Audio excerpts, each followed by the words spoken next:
everybody. Welcome back to the couch. I'm Caitlin, licensed therapist and anime fan, and this is our monthly couch chat. If you're new here, couch chats are where we pause reactions, we take a step back, and we reflect on the deeper emotional themes in the shows that we're watching. So it's about noticing patterns, exploring characters' journeys, and seeing what they can teach us, right, about our own healing and growth as well. And I really want this to be a space where we just feel open to sharing these moments with each other. So I thought it'd be kind of nice before we jump in to do a little check in. Like, how's everybody feeling? Anything happened recently that stood out or you felt like was like a growing moment for you? Or have there been maybe any lessons that you feel like you've learned and it's helped you out in some way? I guess I'll kind of start us off. One thing that I feel like, I guess a proud moment for me would be just this morning. I woke up early. I walked Mochi. We were in the house by 7:30, and afterwards I proceeded to do some exercises like with my yoga and my stretches. So I think it was honestly just a really good start to the day, and I forgot how much I miss moving my body and how much that just impacts my mood as well in a really good way. So I'm hoping I'll be able to kind of continue on that trend with just getting in more movement. I think it does the body good, it does the mind good. Um, so that's kind of my little proud moment. Let me know some of yours down below. So let's get into what we've been doing this month. So right off the bat, we experienced Your Name. It's a story full of longing, connection across distance, and the interplay of memory, identity, and faith. Also, look at my little fingers poking out. Oh my goodness. We also explored themes like separation and reunion, the ache of being unseen, and how moments of synchronicity and love can transform our understanding of not only ourselves, but of others as well. Um, I was really moved by how Mitsuha and Taki's connection transcended time and space. It made me think about how relationships shape who we are. Um, you know, the movie itself is very beautifully animated, and it took me a little time to just sit with it for a while to kind of really reflect on. There was something in the beauty of the film and the relationships that I felt like I was missing the words for in the moment, but I could feel it while watching it. So I'm excited to share a little bit more about my reflections um, as we deep dive into that one, right?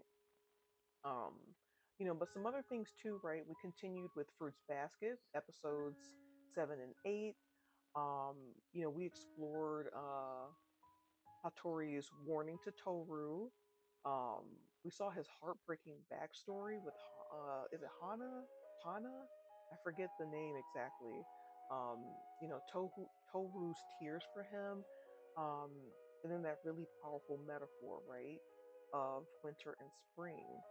You know, these episodes really highlighted the weight of past pain, the courage it takes to be vulnerable, um, and the way compassion can bring hope and renewal, right? Like that metaphor, the winter and spring metaphor, I think that especially struck with me. I think it's a really good reminder that even after long seasons of pain, healing and connection are possible. And then lastly, we had Demon Slayer episodes 3 and 4. So we got to see Tanjiro's journey continue, right? With his training. We got to see the Boulder Challenge, his resolve in the forest, right? And his encounters with the demon that killed his mentors.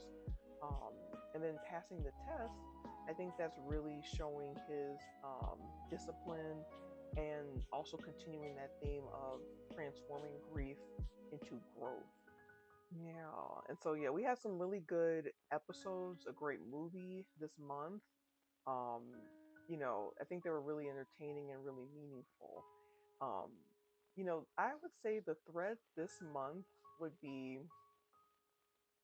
how we face wounds, um, longing and loss, and how relationships, whether brief or lasting, can shape our healing and growth.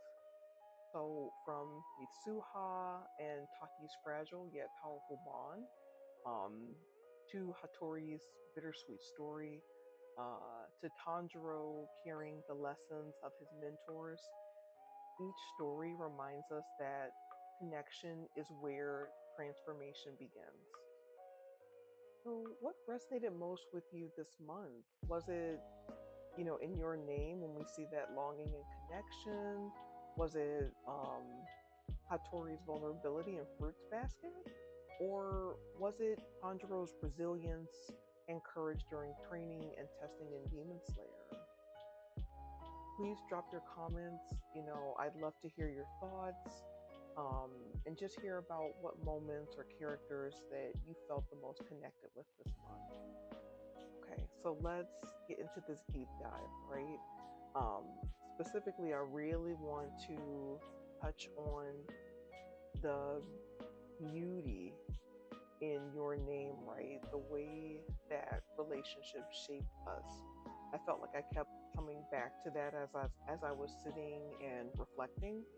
Um, one I think one reason why it stood out to me or touched me so deeply is because I have a really strong belief that we aren't meant to do life alone. We're always changing, and part of that change comes from the people who step into our story, right? Sometimes it's brief, sometimes it's for a lifetime. Though even fleeting connections can alter our direction, help us see ourselves differently or give us the courage to keep going. Um, in your name, Mitsuha and Taki are bound by time, distance, and impossible circumstances, but the imprint that they leave on each other is undeniable.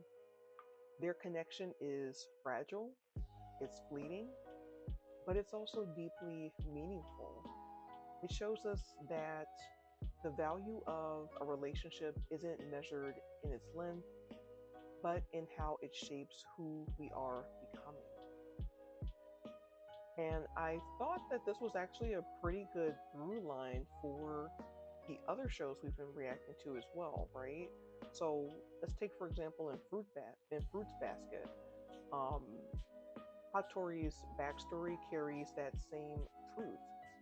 Even when a relationship ends painfully, the impact remains, sometimes as grief, but also as wisdom or compassion that we carry forward.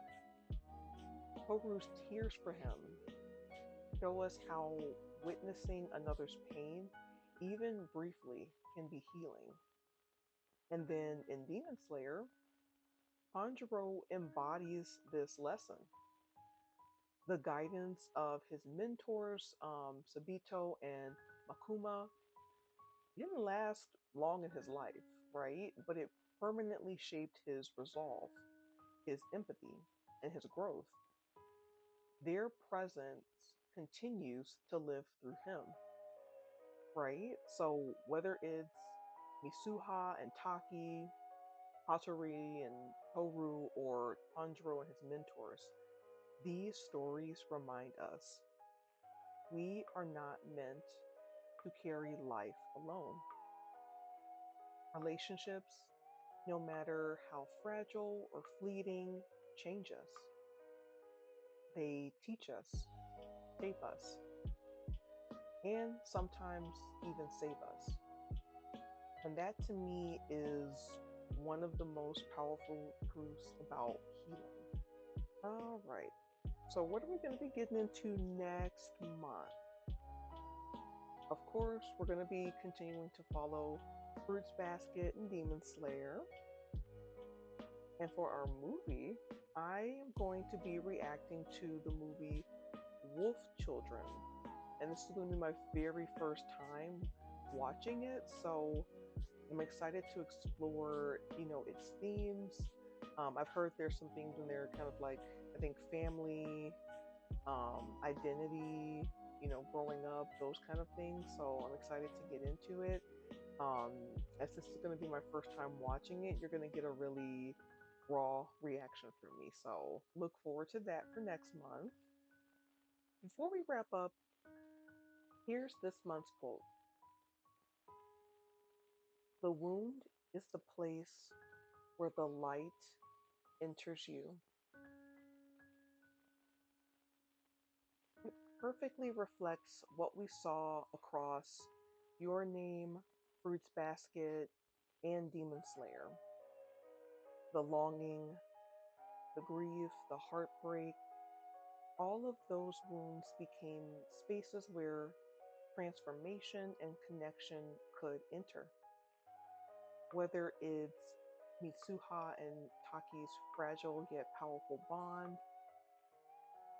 Hattori's winter and spring metaphor, or Tanjiro carrying the lessons of those he's lost. These stories remind us that even in pain, there is the possibility for light. All right, so thanks for joining me for this couch chat this month. If this resonated with you, consider liking and subscribing to stay on the couch with me each month. I'm really looking forward to what we've got coming up. And as always, rest easy, feel deeply. The couch is always going to be here. I hope to see you guys next month. Bye.